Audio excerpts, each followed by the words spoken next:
And as a CGC participant, I think he doesn't need any introduction. The kind of session and the volunteerism he has been actively involved for the past decade, and it's been a great honor for us. So, Mr. Sunil Khunteta, as you already know, that he's a director at Oracle Corporation. He's a chartered accountant. Um he's a chartered accountant. He also did his master from IIM Bangalore. He has done CSM. He's a distinguished Toastmaster. He's very actively involved in Toastmaster, and he's a Six Sigma Black Belt certified. And in Career Guidance Council also, Mr. Sunil regularly contribute, and it's been great honor and privilege because it is not only for the participant, but he has been inspiration to our whole group, and we also actively used to join whenever his webinar used to occur or in-person session used to occur. So with this, I will hand over to Mr. Sunil. Sir, thank you so much for your time, and over to you. Sure, thank you, Saib.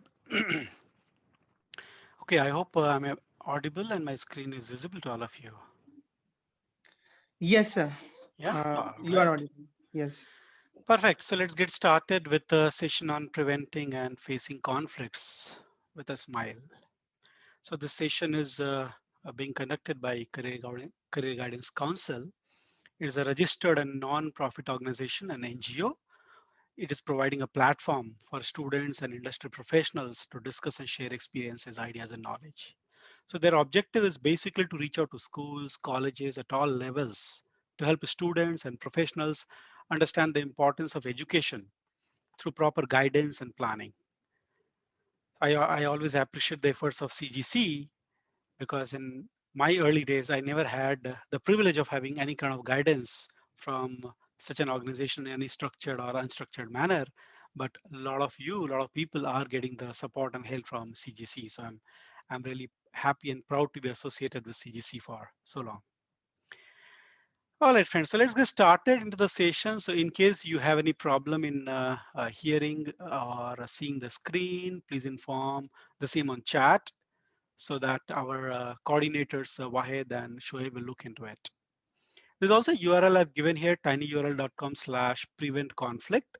This is where you can record your feedback so that we improve our future sessions. So before we begin, I want all of you to know where are the chat buttons available on whichever device you're using to attend the session. On the uh, on the laptop, it's easy. I think you will see at the bottom the control bar. And let me see if I can show you a screenshot. Mhm. So here, or in case you're not able to see, you have to click on these three dots and usually chat here. Okay, so I hope you can find out the chat window. So we'll use the chat a little bit. So I'm going to ask a few questions and you can respond to the questions using the chat window. Keep it to a few words so that we can move fast. All right. So here comes the first question. Do you ever get into a conflict? So your answer could possibly be yes or no. So what is your answer? Okay, so I'm checking the chat now. Okay, is my camera fine now, Deepak? Okay, so answers I see yes, and it's only one yes. So others don't get into conflict or yes or no. I don't think silence can be an answer. So, okay, now I see more yes. So you get into conflict. All of us get into conflict, okay? All right, so you can keep your answers directly to me or everyone. I think it will be fine. We can keep it interactive. It is a small audience. So next question, what is the outcome of most of the conflicts? What is the outcome of most of the conflicts? Positive, negative, happy, sad, unfortunate, lucky, great. What is your answer? Fastest fingers first. You have to be fast. You'll give the answers quickly in the chat. Okay, I see some responses, negative. More responses, please. Sometime negative, okay? Maybe sometime positive as well. But if it is a heated conflict, intense conflict, the outcome could be negative also, right? So keep responding on the chat. Do you wish if the outcome would have been different after the outcome, after the conflict is over, or you've dealt with, you've through with it? What do you find? What do you wish should have been different outcome, or you're happy with the outcome? I guess it depends. Or let's say, do you wish if the conflict itself had not happened? Was there a way to prevent the conflict? You didn't really want the conflict. So keep sending your responses on these questions. These questions are basically to make you think about it. Okay, what bothers you more, the conflict or the after effects? Is it the conflict or is it the side effects, the after effects, the consequences that bothers you? Yeah, after effects. Okay, more answers, please. Is it really important to prevent a conflict? Now, this is a very, very important question. What do you think? Is it really important to prevent a conflict? Or do you get thoughts like, आने दो, देख लेंगे, हम किसी से कम नहीं, जब प्यार किया तो डरना क्या? What kind of ideas, thoughts do you get? Or do you think, I got to avoid this, I got to prevent this conflict, I don't want to get into a conflict? What do you think? What is important for you?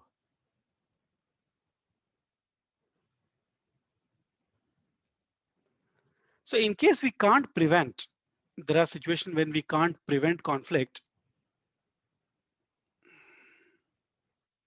Can we face it with a smile? There are situations you can't prevent the conflicts, but can you handle it comfortably with a smile? Yes, no?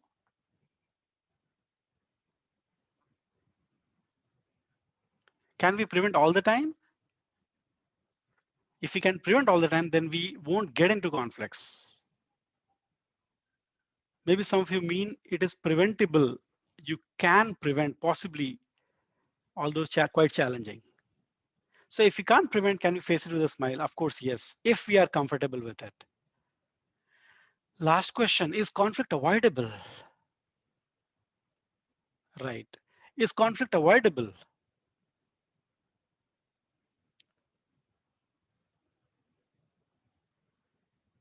Think about it.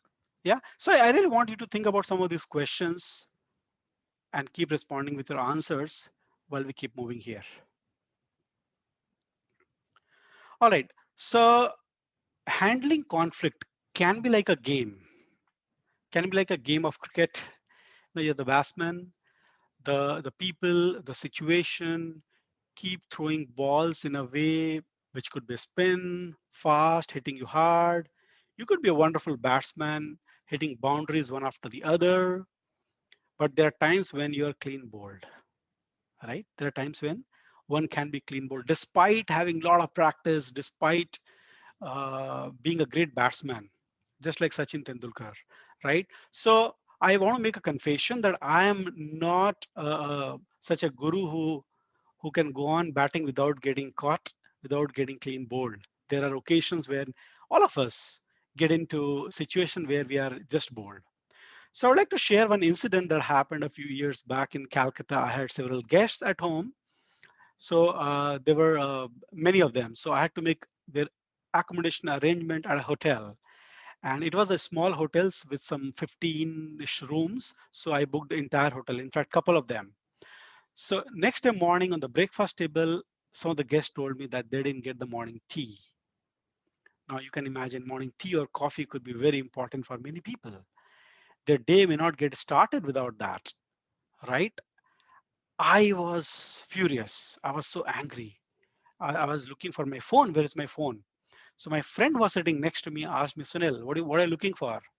I said, I'm going to really blast these people. They couldn't arrange for the tea and coffee. It was all agreed. I want to call up the hotel. He said, hold on. What is your purpose? No, I want to teach them a lesson. He said, is that your really purpose? Is that what you really want to do? I said, no, not really. I mean, my purpose is to make sure that my guests are served well. So he reminded me my purpose. And then I had two choices. Okay. So first choice, get into the call, shout at the staff, question them, take them to task. Now they would blame the vendor through whom they had done the booking, but I could demand in loud voice that they had promised they have to take care of it. They cannot be messing it up. My guests have to be served, right? I could do that. Or maybe if they insist, then I talk to the vendor through whom I did the booking, and then I hope for the agreed service. So this is one choice I had, right?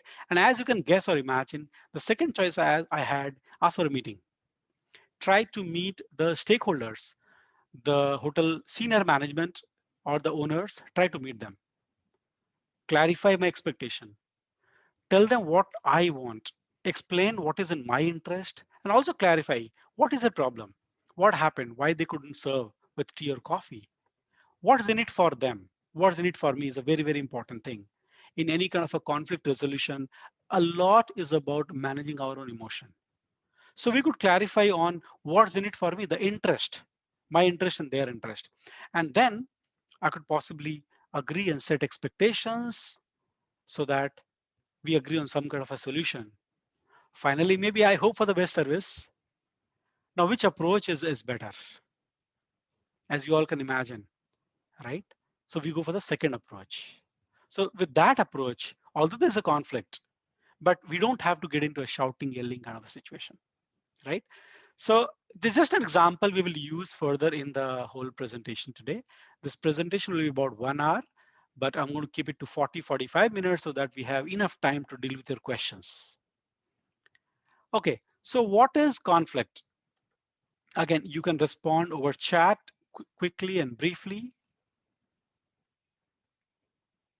Let me see your responses on chat.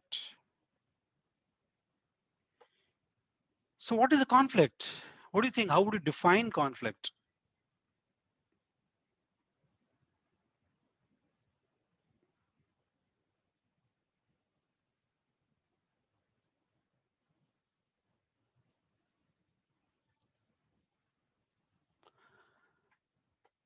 Okay, so Abdul says other person not meeting the requirements. Yeah, so other person, it's about the other person who is not meeting my expectation or the requirements or agreed thing.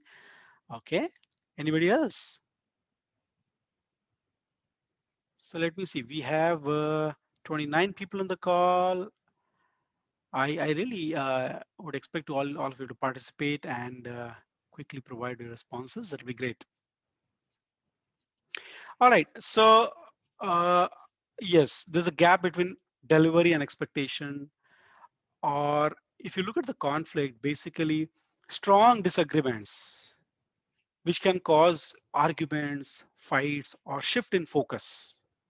Okay, so uh, when there's a gap between expectations and the results, and the disagreement continues a little longer, which causes some impact on the purpose, right? That's where we have a conflict. It could also be rejection of ideas, opinions, people. So in meetings, you see the conflicts happening where somebody makes a proposal, somebody may reject it, somebody may accept it, somebody may have an opinion. Some people are at times rejected, right? So any of these could be possible example of conflict. So difference of opinion could also be conflict. Now, let's take a look at the conflict iceberg. So what happens is what we see at the top is something that is visible, and what we see at the bottom is which is not visible. In an iceberg situation, as we know, the beliefs and values are not visible, right? The beliefs and values are not visible. What the person believes in, what are the person's values may or may not be known to us. The assumption may be somewhat apparent, somewhat may not be apparent, and the behavior may be clear to us. We can see how the people are reacting, how they are behaving.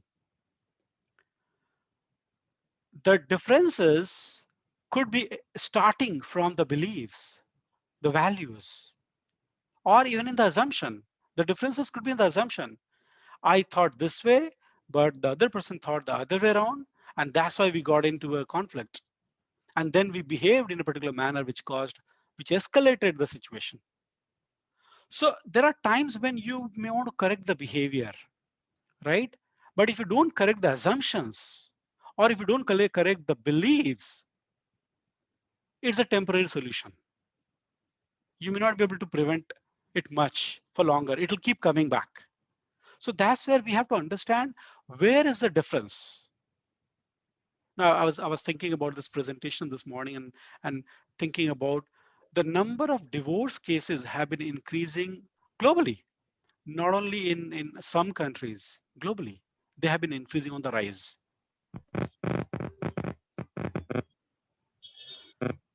I think somewhere our conflict resolution abilities definitely impact.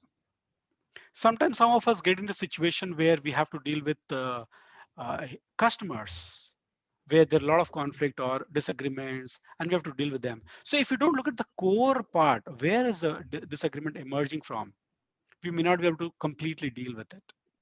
So that's where thinking of the conflict iceberg could be very useful.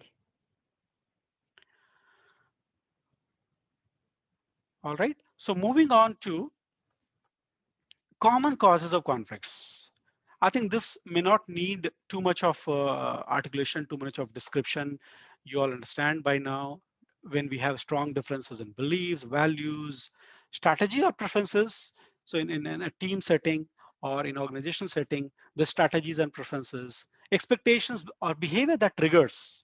There are sometimes behavior. For example, people joining late for a meeting. Now that could trigger some kind of a anger among the organizers or the boss.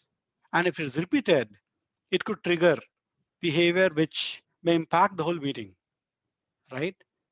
So people are not perfect. We are not in an ideal world. There are situations where people do land up joining late. Now, what kind of a stand do we want to take?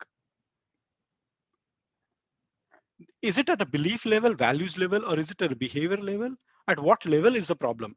Sometimes we have to identify that and work on it. There are issues with personality sometimes. The way the whole, the two parties, the two personalities appear, that could be causing problems and challenges.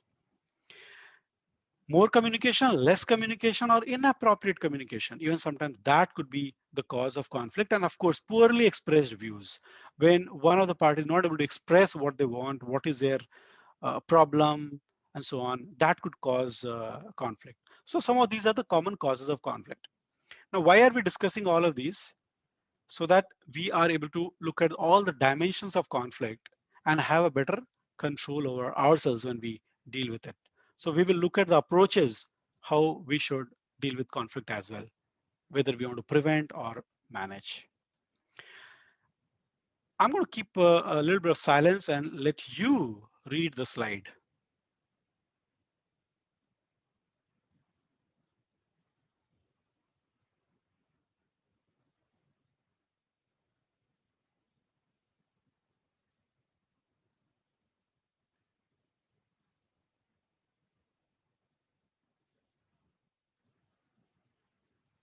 Right? So would you agree?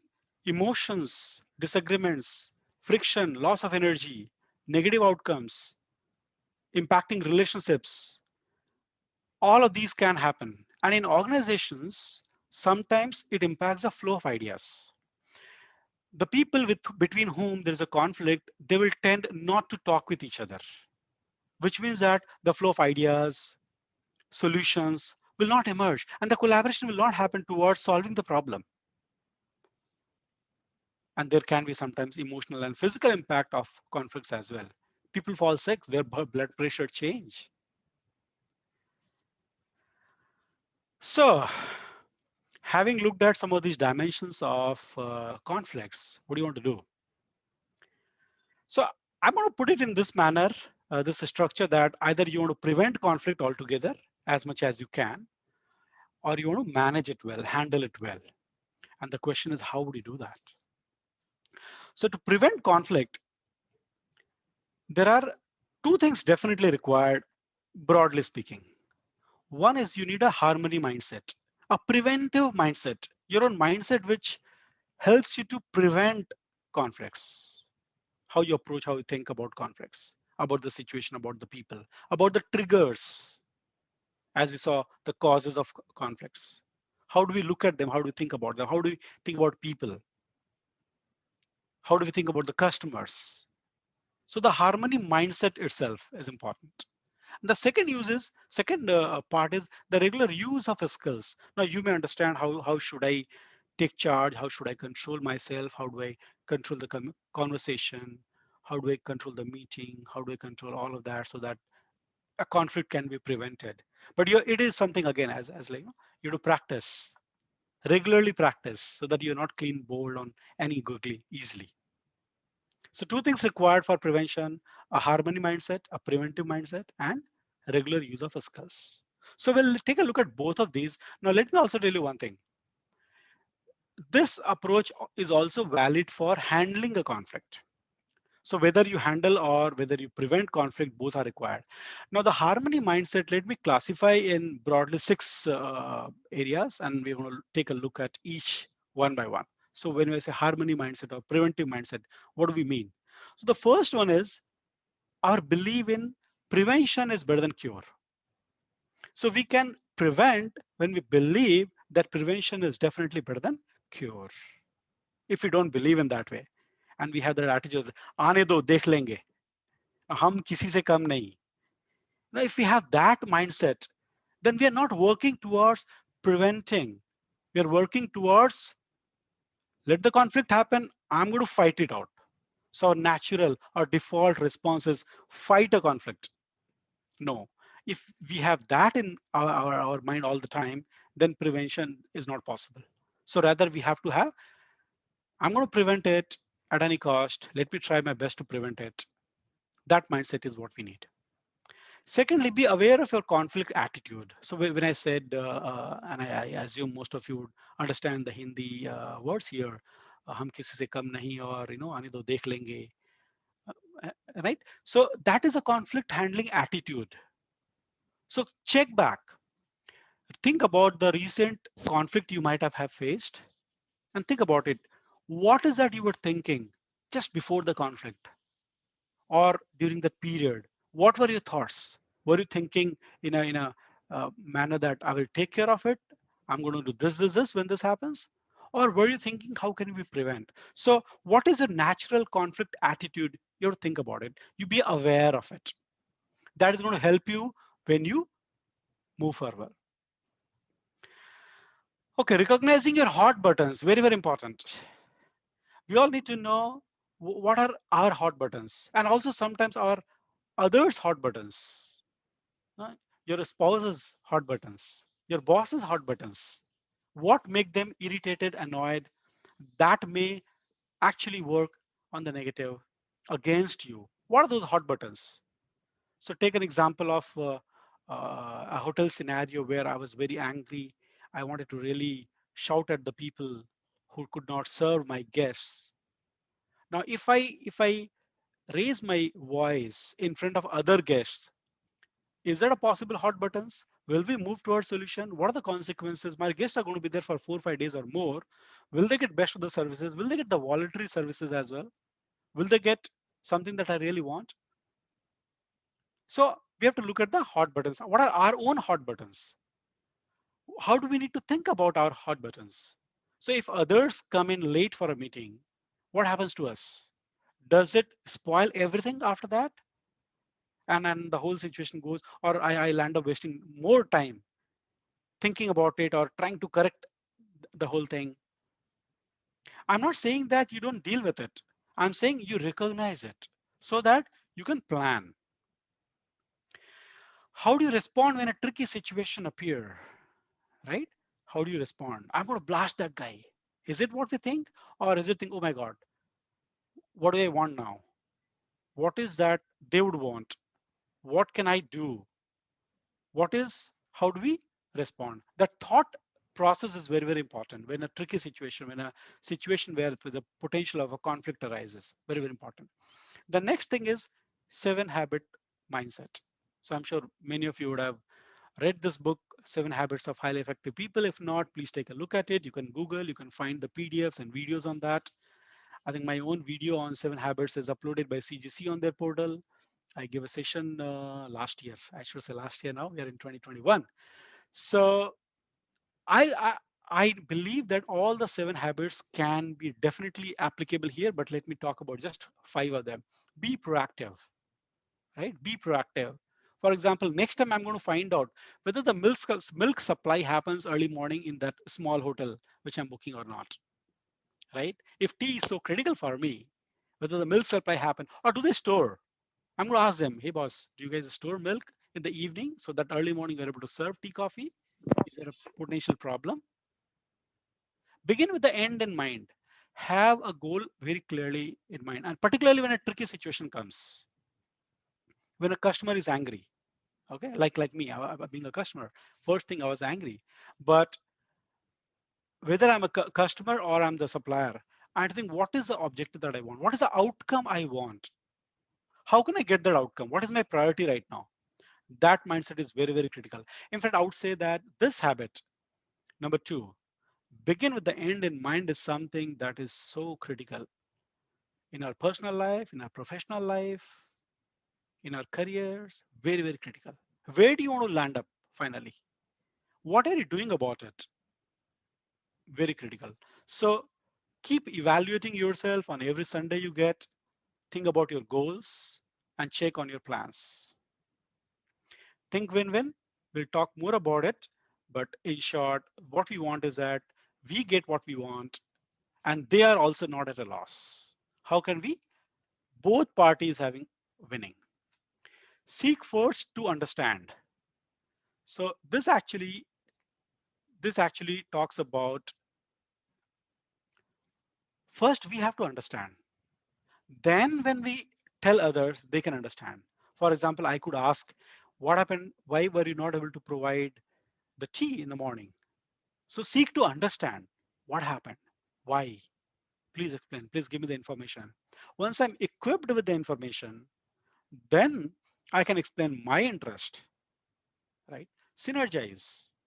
How can we collaborate and get what we want?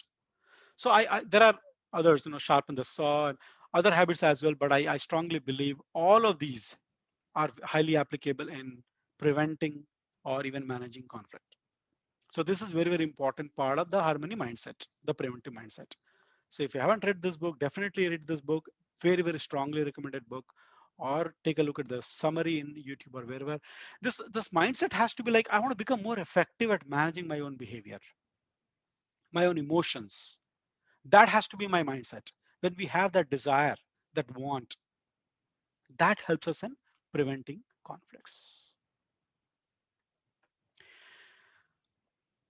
Okay, so the next one is believe in your competence to handle conflict. Obviously, when you have these mindset, you will feel more comfortable. You'll be able to take a pause before you react, and you'll have more comfort level, more competence. You'll believe in yourself. And as Buddha says, the mind is everything. What you think, you become. So the harmony mindset is so critical because if you are thinking of being aware, being believing in preventing, recognizing your hot buttons, how do you want to always respond or usually respond, you're aware of all of these and you're taking into account, definitely it helps you in becoming and driving what you want.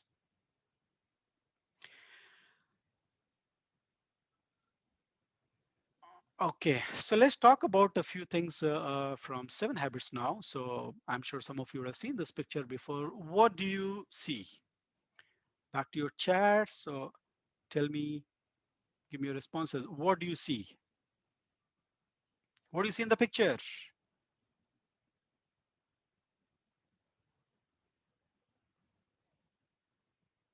Please give your responses in the chat. I'm waiting. What do you see? Okay, Naeem says he sees a girl.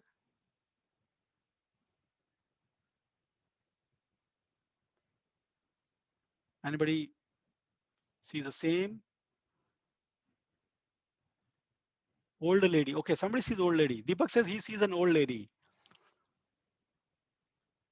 Raj Gaurav says he sees girl and old lady. He sees both. Very good. Pawan says a girl with her back to us. So some of you are saying a girl, and some of you are describing also girl, the red line on the white page. All right. All of you are right. Okay. Actually, there is a young lady. If you look at just this part, not sure if you're able to see my mouse. So let me bring that up. So if you see this part, you see a young girl there. And if you imagine this is an eye and this is a nose and this is a mouth, you see an old lady here with a hat. So there's a hat and there's an old lady here. So you see a young lady and old lady. What does it indicate? So as some of you would have read and known about it, one perspective could be seen differently by different people. One item, one perspective, one opinion, one view, one object can be seen differently by different people. That's what we saw on the chat just now, right? Different people see it differently, which means that same quarrel, same idea can be viewed very differently with a different mindset, right? And everybody could be right at the same time. So thinking that I am right all the time, or no, this time I am right, may not be all that accurate. Other person can also be right at times. Yeah. Okay. There's a theory of circle of influence and circle of concern, which basically means your control over yourself, right, is at the center. Your control over yourself is at the center. You can control yourself, but can you control outside? Can you control others? Maybe a little. Maybe your daughter you can shout, scream, and control few times, not always, right? So what is it you can do in situations? You can work on how do I increase my influence, right? How can I empower myself more? It's like running outside. You can carry an umbrella, right? That is your control, but you cannot stop the clouds from raining. But if you don't focus on what I can do in a situation, you start thinking why the situation is bad, how things should have been different. Then you're thinking too much on the circle of concern.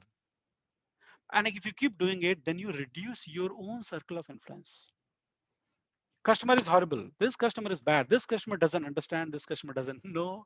This customer is so horrible. This customer is annoying, is arrogant. This customer is. You can, if you keep this kind of attitude, you're not going to prevent a conflict. But if you think that no, this customer pays my salary, I'm going to take care of this customer. I'm going to shift gears. I'm going to use different techniques to take care of this customer. You'll possibly prevent conflict. So this is another concept from 7 Habits. Think when two people trying to pull things toward different direction in their own interest. Are they wrong? They're not. But what is going on here? They're thinking of only their when. Only I want that. And is there anything wrong in my wanting something? Nothing wrong, right? But at the cost of somebody else could be challenging. So as you can see here, both are struggling. This is a result of I must win. But if both of them look at the third alternative, figure out another way, probably both could be happier. So we have to look at possible alternatives. Now in preventing conflicts or handling conflicts, this one is very, very important. When one says, another person listens. Both talking simultaneously will not give you the results. So we have to use empathetic listening to genuinely understand a person. We don't have to completely agree. We don't have to agree at all if we don't have to, but we have to listen. We have to make the other person understand that we understand you. I remember in a recent situation where a customer says that your folks do not understand the problem. It was escalated to me and the person complained that your folks do not understand the problem. My people are complaining. Your guys don't understand the problem. So do you think I would agree? I will never agree. I mean, I know my folks. I'll never agree. But what will I do? I'll say, okay, so your people think that we don't understand the problem. I will mirror, I will paraphrase. Can we identify an example or where we have gone wrong, we like to correct. Or is it just a noise? And at our level, we can look at the problem differently. So I hear the person genuinely. I genuinely want to understand. Tell me, where did we go wrong? Let's understand. Let's look at specifics, right? And I have to listen without interrupting. This really works, but if it goes beyond, there are times when you have to pick up the right spot and then barge in. You may have to do it. So that those are the specific. We will not get into this presentation today. I'm going to look at the approach to prevent and direction to take to prevent and manage conflict, not specifics that say this, do this. We'll not get into those. Yeah, those you have to understand yourself. See and understand things from their viewpoint, right? If it's a customer, what is it they think? That important, that is important, that matters. And I have to deal with what they see, what they understand, what they think. Otherwise, nothing will change. It creates more room for discussion and less for argument. So this approach, when you take, you get into discussion, not arguments. Arguments you must avoid. So the listening, first trying to understand, then explaining yourself definitely helps. And if the person is willing to understand yourself, then you go ahead, start with that, no problem. But more often, when somebody is in a emotional situation, they would like to explain themselves. So you have to, or we have to understand first. So that's how we reciprocate the listening. We keep open mind because I'm listening to you. Can I also expect the same from you? That happens. So this is very, very critical. This is something that we have to use during the handling situation. So in short, if you look at all of that I shared in terms of my experience, in terms of my learning in my life, whether you want to prevent or manage, it starts with yourself. It doesn't start with the other party, right? You have to manage yourself, your thoughts, your ideas, your conversation better. And that's how you will lead others.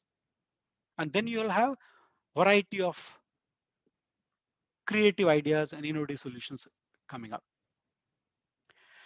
Okay, so now we get into a little deeper. I would like you to think about recent conflict that you had, whether at personal level or professional level, wherever you had. Think about what was your default reaction?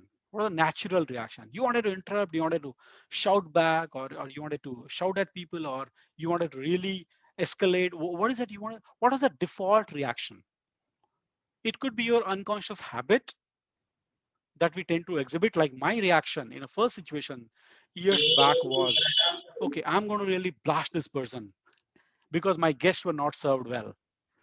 I mean, to me, it matters that I made arrangement for my guests and they were not served tea, coffee early morning. They asked for it, they didn't get it. So I'm going to blast this person. I'm going to demand a loud voice. They have to do it. Is that my default reaction? I got to work on myself. Default reactions are the ones which will pull you down. So don't get it default reaction. I mean, unless definitely you have polished your reactions and you are pretty good at it. So look at it. Is it a fight reaction? You want to fight? You want to put up a fight? This is your natural reaction first, or is it flight? You want to run away? Oh my God, they are terrible. I'm not going to talk to them. Are you running away from the situation, or are you in a freeze? Flight, fight, flight, or freeze. Which is your default reaction? Or maybe fourth one. So know your reaction. That's very, very important. The better you understand your reaction, the better you understand your emotional interchange, the better you can deal with conflicts. So now we get into a concept which is called transactional analysis. It is a psychoanalytic theory propounded by Sigmund Freud. So I don't remember when, maybe some decades back, this person came up with a theory of how we could analyze the behavior and understand the behavior better. There are three types of mindset. Number one, parent. Okay, so parent, not mindset, ego state. So we behave like parent. Okay, in many situations, like you should have done this, they should do it this way, they should take care of it. Like being a boss or a parent style all the time. The parent all the time or several times or in a particular transaction. Not, I should not generalize. Maybe are, are we showing our parent ego, a bossy ego, or how others should do it? Is that how we are doing? Or are we doing a childish, a little bit immature but demanding, and I just want that toy. I just want it. Is it what the child ego that comes into play, or a subordinate ego? You know, all the time are we just obeying and being subordinate, or adult ego, a state of being equal? So being the super one, the super ego, the boss, or being at equal level, or being a subordinate level, a child level. At what level is the whole discussion or a transaction happens? So this is a good way to look at it. Now, what Sigmund Freud has recommended is that we should come to the adult to adult level. For example, in this particular screenshot that I picked up from, I think Wikipedia, is when somebody's asking, where is my coat? The parental response would be, if you put it to the right place, that's where it would be, and you would know, you would not lose it. You should take care of where to put the coat. Right? Very parental kind of response, a boss kind of response, or the super ego, a moral ego kind of response. And child response could be playing or mocking the person and making fun and so on. Right? Whereas adult to adult so this adult to adult conversation is the one where we have to reach. So when a customer is behaving at any level, we have to gradually come ourselves to an adult kind of a response and get the person to this level. So there's a more theory on how do you draw that person to this level of response. There are different ways of doing it. It depends on the situation, the background, the context, the beliefs, assumptions, all of that. So I will not get into that, but in short, let's understand that broadly we can be speaking in three terms, very professorial or teacherish, or a moral level, or an equal level, or a child level.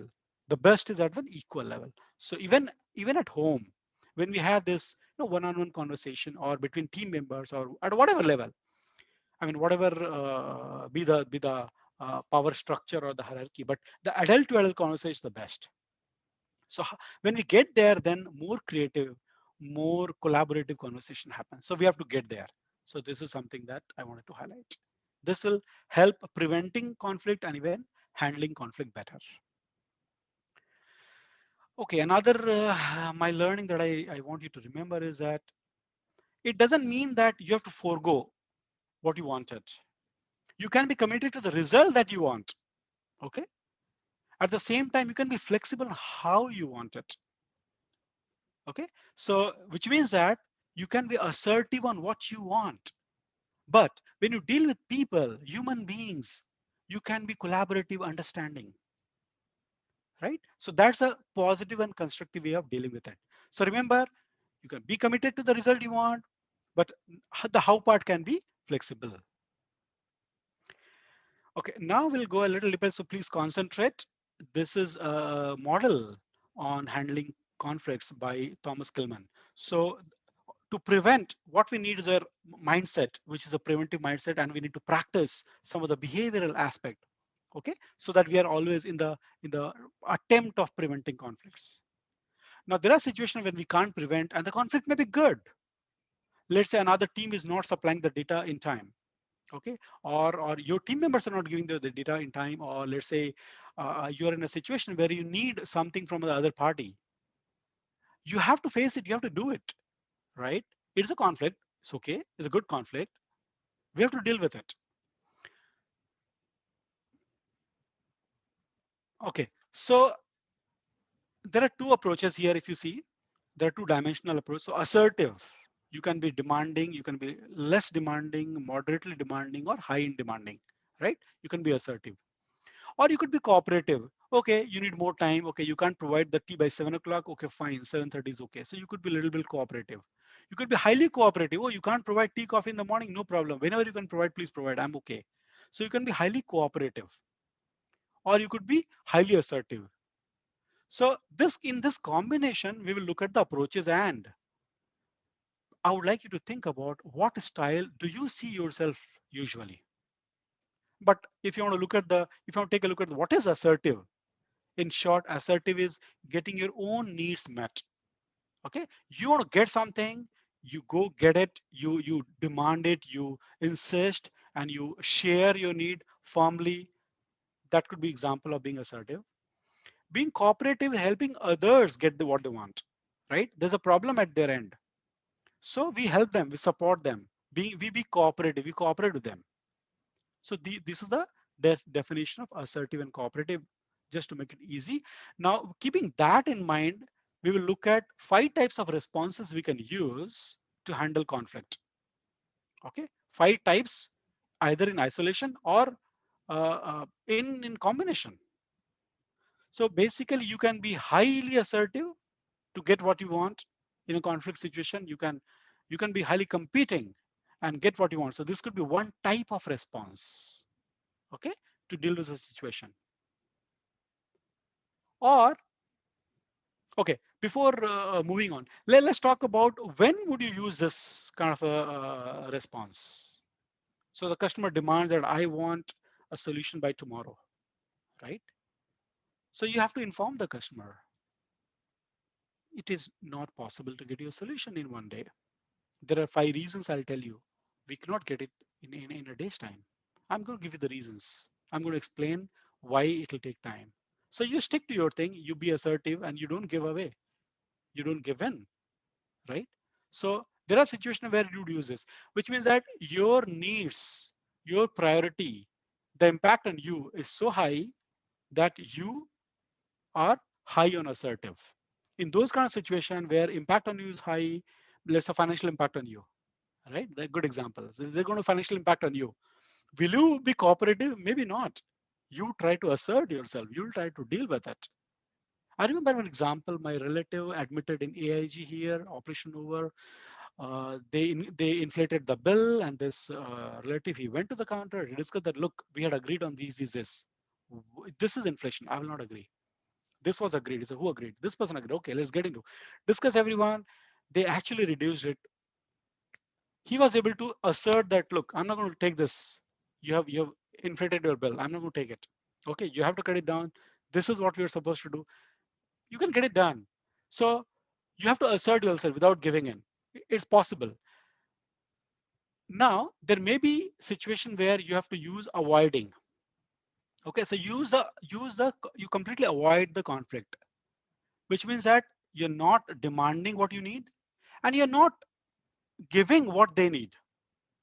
You're completely avoiding the conflict. So this customer demands, okay, and you don't even come on the call, right? Or when you demanding, they don't they're doing it. They avoid you. Currently, Go Air is avoiding me. I'm demanding for a refund, and they are completely avoiding me. So they are not assertive that we will need some time. They're not even cooperative. They're okay. Let's look into it. Completely avoiding.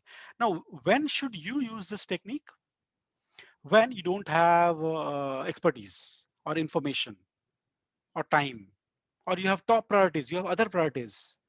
My guests are so important for me. I can't lose my temper. I cannot create a chaos where by the hotel will probably create more problems for me instead of really helping me. So I'm going to avoid a conflict. Maybe right choice, depends. So based on situation, I may choose to be low on assertive, low on cooperative, avoid the conflict altogether. Okay, or use it in at times. Initially I avoid it, later I get into it, again I avoid it, again I get into it. I use it in a systematic manner. If you look at the other way around, completely opposite of competing, very low and assertive, not at all putting forward what you need, but completely accepting. Your boss comes and says, okay, this has to be done by 7 o'clock today. Can you do it? You said, yep, I'm going to leave everything out and then just work on this and make it happen. Even if it's 8 o'clock or 9 o'clock or 10 o'clock or 11 o'clock, I'm going to do it.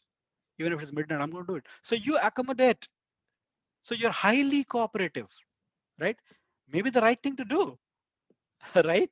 Because the power structure, because of consequences that may be bothering you, not only boss, even if the teammate, if you do not accommodate, you are worried that information may be withheld, something else can happen, not the right time. I'm going to accommodate. Yes. Okay. Uh, I know some of my friends are in business and they have joined the call. So you don't want your critical resource to leave the organization, right? So you may want to be accommodating at that particular point in time, right? So you use, again, it can be used in combination or in isolation. Either way, you can use this style. But I would like you to reflect upon what is your preferred style or a default style, and don't fall prey to your default style. Use them in the needed situation appropriately. Don't get into a default mode all the time. Okay. Let's take a look at the next one, collaborative, which means highly assertive and highly cooperative. It's like very high on task and very high on relationship. Okay. We are excellent friends. We have excellent rapport on relationship. We're going to maintain that, but I want this to be done. It has to be done. So very high on relationship, very high on task, very highly assertive. This has to be done with a smile. I'm sure you will be able to do it. I completely trust you. Here is a and give reasons. Here are 5 reasons because of which it has to be done. There's no way out. I've made a commitment. You're going to help protect it and manage it. So very high on assertive and very high on cooperative. Is there something I can do for you? What else can we do to make sure that this happens? So support the person, support the party, and make that happen. So collaborating. But again, you have to choose when to use that. Yep. Lastly, compromising. So as you see, it is in the heart of this model, in the center of the model. It doesn't mean it's the best. When I say is the heart of, it is at the center. It just means that moderatively assertive and moderatively cooperative. All right. So the people could be not highly assertive, not highly cooperative, both in a moderation. You give away a little bit. Okay, fine. You can't really provide tea at 6 o'clock or 6:30. I'm fine even if you provide before 7 o'clock. So I give away a little bit of my demand, less assertive, and being cooperative, right? So coming down a little bit, which is okay for me, which takes care of my prime concern, right? I can set expectation internally, I can manage. So if you can't give me the data by first, no problem. By second morning, can you give it? Second noon, can you give it? Then I will not have to work in the evening myself, something like that. So making a compromise which is manageable for both parties. So let me know what you think about this model given by Thomas Kilman. I think this is a well applauded model, but what do you think? And if you have any questions, please start putting the questions. We will take a look at them. One important thing to note is different styles of conflict management are more or less effective in different conflicts. So always avoiding, don't do that. Always assertive, don't do that. Always, so depending on situation, you adopt. And again, same situation, today versus tomorrow, you want to deal with differently. So the point is that default response may not work. Know your default response and use a combination or in whatever may work in different situation. So here is a summary. The first thing is that we have to build our own harmony mindset, the 7 habit mindset. We have to be very clear on purpose. What is that we want? Okay. What is what will be win-win for both the parties? How can we work together? Acknowledge there's a conflict. Don't avoid, don't ignore, don't dodge your own thoughts. Acknowledge there's a conflict. And as I said, think of your purpose and priority. What is your priority? Acknowledge that and accordingly choose your response. So accordingly, you take control of your response. So you have to give a pause. There are situations wherein you have don't try to immediately react, right? Your expression, your behavior could be like, okay, this person is thinking, right? It's fine. Let people think that you're taking your own time and then you're responding. It's okay. The silence can be used very effectively to let the emotion getting settled in the other party as well. And I would strongly recommend, particularly with customers or in office, use tactful language. Never use any kind of offensive language. So apply the resolution framework. Thomas Kilman, 5 responses could be good framework. The parent, adult, child ego state, that could be a good framework. Okay, so apply a resolution framework and learn and adjust your style and retry. Not that the first time itself you'll hit a boundary, right? You'll deal with something properly, you will probably have to adjust something and retry. So this is not something that you can master and always be perfect at it. There are some kind of googlies that will come to you and you'll have difficulty dealing with it. So you might fail also sometime, but that's okay. Figure out what worked and what did not work. And accordingly, you adjust your style. So clear, open, and honest, direct communication is the only way to address conflict. I think maybe there are times when you avoid it, you defer it. But if you want to address the conflict, you have to deal with it in a direct and honest and open manner. You have to let the person know what you think about it. So you can be firm and you can smile both at the same time. But to prevent and face conflict this smile, you have to be comfortable at it. So that's why we looked at the different dimensions of conflict, the causes, the triggers, how do we control ourselves, what do we need to look at ourselves, and then I think we can possibly deal with conflicts with a smile. So time for you to ask questions. So Shoaib and Bahid, how do you prefer? It should be over audio or you want people to put in the chat? Kindly announce. Thank you very much, Mr. Sunil. So it is open. So we request the participant to ask the question on the chat.